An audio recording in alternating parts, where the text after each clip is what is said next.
Alright, welcome to our next section. We're going to be solving linear equations today. This is going to be taken out of sections 2.1 and 2.2 from your book.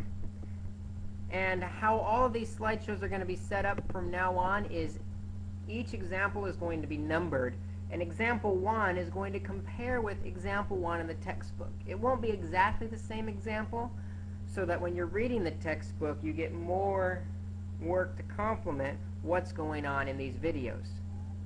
However, I am not going to do an example that matches up with every example in the book, so you are still expected to work through the book and read all the examples there to get all the information you need. I am going to attempt to hit the highlights in these 10-minute videos and hopefully answer any questions that might come up. So here's our first example. We're going to be attempting today to solve problems like x minus 6 equals 12. We're going to look for the number that we can put in for x to make this equation true. How this is going to always work is if you kind of think about this problem as a balancing beam where this equal sign is balancing two sides. Whatever is done to one side has to be done exactly the same to the other side. So what we'll do is we'll look at the problem and say we got a number and we subtracted 6 from it. Well, if we could get rid of that minus 6, it would be that x would be all by itself. So I look at that minus 6, and what's the opposite of subtracting 6? Adding 6. So when I add 6 to both sides of this equation, because it's a balance beam, we got to do the same thing to both sides. We'll end up with x equals 18. The nice part about these problems is you should never miss them because you can always check your work. Plug 18 in for x. 18 minus 6 is 12. This doing opposites and balancing concept is pretty much what we're going to do all day today. Here's another example. 5 plus x equals 4. We have a 5 over here hanging out with the x. We need to get rid of the 5. What's the opposite of 5? A negative 5. We're going to subtract 5 from both sides, and we'll end up with x equals negative 1. I'll leave you to check that answer. What about 6 equals negative x plus 8? We have a negative 8 with the x. To get rid of negative 8, we add 8. Both sides, x equals 14. How about this one? X divided by 5. The opposite of dividing by 5 is multiplying by 5. When we multiply by 5, the 5's will cancel, and we're just left with x equals 3 times 5 is 15. How about this one? Negative 2 times x. What's the opposite of multiplying by a negative 2? Dividing by a negative 2. We do it to both sides, and x equals negative 5. This one's a little trickier. We've got a fraction times x. What's the opposite of a fraction? The easiest way to think about an opposite of a fraction is flipping it upside down. When we flip it upside down, we get 7 halves. And if we notice, this fraction is going to simplify. 7 times 2 is 14, and 2 times 7 is 14. So we'll have 14 divided by 14, which is 1. And 1x is the same as regular x. That's why, to get rid of fractions, we're going to multiply by the reciprocal, or flipping the fraction upside down. Doing the same thing on the other side, and when I multiply those fractions, I'll get x equals 28. What about this problem? We've got negative x equals 5. How do I get rid of that negative? A good way to think about this is that negative is like a negative 1.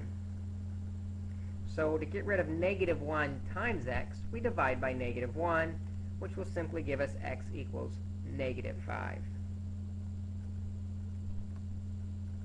This problem becomes a little more complex. You'll notice we jump back to example 1 on the example numbers.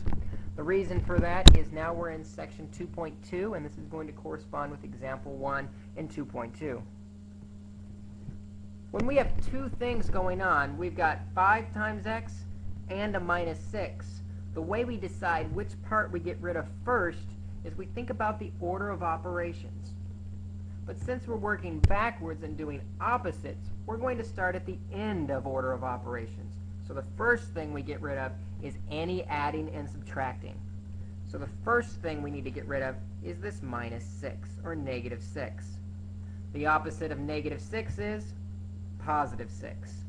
Add 6 to both sides, and now the equation is left with the 5x, which hasn't been touched, and 4 plus 6 equals 10. Now the problem looks like one that we saw earlier. To get rid of 5 times x, we divide by 5, and x equals 2. How about this example? We've got x's now on both sides of the equation. 2x plus 8 equals 4x. The easiest way to solve these problems is we want to combine like things together. We want to combine all the numbers together in one place and all the variables together in one place. So I've got 2x on one side and 4x on the other side. We want to combine them together. What I always say is figure out which one's smallest, and that's the one we're going to move. 2x is smaller than 4x. So we're going to move the 2x. The opposite of a positive 2x is negative 2x. And so when I subtract, combining like terms, now we have 8 equals 2x. 4x minus 2x is 2x. To get rid of 2 times x, we divide by 2, and we end up with our answer, x equals 4. Let's look at another example. Here we have 3x minus 8 equals 9x plus 4. We got to combine the letters together and combine the numbers together. Well, 3x is the smallest with the letters, so let's subtract 3x from both sides. And now we end up with, don't lose that minus sign, negative 8 equals 6x plus 4. We want to combine the numbers together too, though. So we got to get rid of that plus 4. The opposite of plus 4, minus 4. And when I subtract on both sides, we get negative 12 equals 6x. And now the problem is easily solved. 6 times x, divide by 6, and x equals negative 2. How about this problem? Now we've got parentheses in the way to complicate things. The easy answer, we learned yesterday the distributive property will solve this problem. So we're going to distribute the negative 3 on the left side into the parentheses onto both parts, and distribute the 5 on the right side onto both parts. When I do that, we get 7 minus 15 plus 3x equals 5x minus 20. Combine like terms on the left side, we can take 7 minus 15, and that equals negative 8. And now it looks just like the example we solved previously. The 3x is smaller, so we're going to subtract those 3x's off on both sides. Now we got to get the numbers together, so we're going to move that minus 20 plus 20. 2x equals 12. To get rid of the 2, divide by 2. Finally, x equals 6. That's it for today. As always, I skipped a couple examples. Please take a look in the book. Read the book so you're getting all the information and all the examples. The assignment's on 2 pages. On page 93, I just need you to work numbers 9 through 72, only multiples of 9. And on page 100, we're going to do 5 through 90, only multiples of 5. And then also going to do numbers 91 through 95. As always, this homework is due this coming Tuesday, that's September 30th, by 3 p.m. Thank you.